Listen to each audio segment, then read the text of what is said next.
Persuading others to support your ideas. Getting a customer to buy a product from you is what most people know as selling. And we'll cover that here too. Look, it is said that the number one reason a business fails, this is from the big schools, the big smart schools, the big heavy, high dollar, rich people schools. Okay, you guys borrow all this money to go to schools, hundreds of thousands of dollars. And they tell you the number one reason a business fails is because they're undercapitalized. Look, I don't believe this to be true.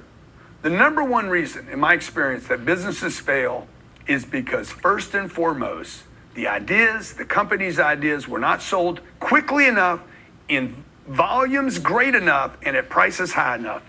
And that then found the company undercapitalized. Because an undercapitalized company, my first two companies were undercapitalized, what we did was we outsold the undercapitalization. Meaning, I didn't have any money to start my first company because my daddy died when I was 10. He wasn't there to pick me up. He wasn't there to fund my company. Couldn't get a bank loan, so I had to sell my way out of this situation.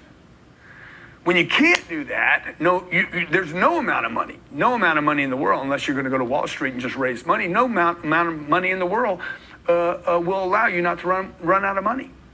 So when Harvard says the number one reason a business fails is because they're undercapitalized, it's like, no. The number one reason a business or a household or an idea fails, an individual, a team, the CEO, the number one reason you fail is not because your personality, not because people didn't like you. You ran out of money. Why'd you run out of money? Because you couldn't sell your product. The number one reason a household fails and a marriage breaks up is because they run out of funding and there's financial stress because somebody in that household couldn't sell products in quantities great enough at prices high enough to provide financial stability and security for the household. The inability to move your products into the marketplace, to move your ideas and your services into the marketplace, to raise money for your charities will prove whether you're successful or a failure. The guy that created Velcro, some of you are so you're young, you're like, Velcro's just always been on planet Earth. No, it hadn't. There's a person that actually created this product and sold it to the world. That person created Velcro, sold the world on something it had never asked for. The world did not ask for automobiles, by the way. That happened because some guy, the world did not ask for this product right here when it was created. Nobody was asking for this phone, this device, pictures in their hand, okay? Some person decided, hey, I'm going to take this product, a $1,100 product, and I'm going to bring it to the world, and I'm going to get money from them. If you're going to come up with some brilliant idea and present it to the world, you better sell it. Otherwise, you will fail.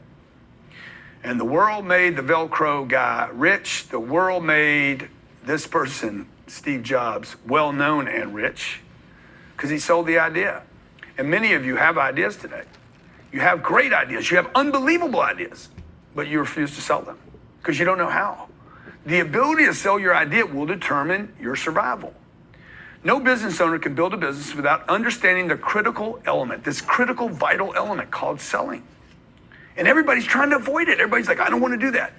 This is the oxygen of your business and your idea.